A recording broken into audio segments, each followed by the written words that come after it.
Hi friends, എന്തൊക്കെയുണ്ട് വിശേഷം? എല്ലാവരും ഊണ് കഴിച്ചായിരുന്നോ? നമുക്ക് ഇന്നത്തെ ഉച്ചയൂണ് എടുക്കാം. ആദ്യം ചോറെടുക്കാം.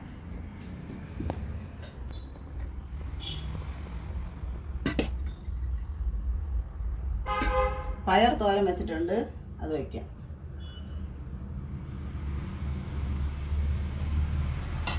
മാങ്ങയിട്ട കറിയാണ് വെച്ചത്, അത് ഒഴിക്കാം.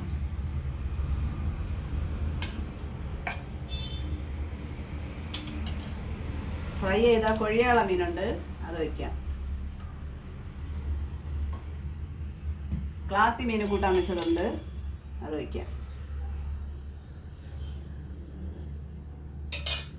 കുറച്ച് മാങ്ങ അച്ചാർ വയ്ക്കാം. ഇത്രയാണ് ഇന്നത്തെ എൻ്റെ ഉച്ചയൂണ്. എൻ്റെ വീഡിയോ ഇഷ്ടപ്പെടുകയാണെങ്കിൽ എല്ലാവരും എൻ്റെ ചാനൽ സബ്സ്ക്രൈബ് ചെയ്യണം. നാളെ മറ്റൊരു വീഡിയോ ആയിട്ട് വീണ്ടും വരാം.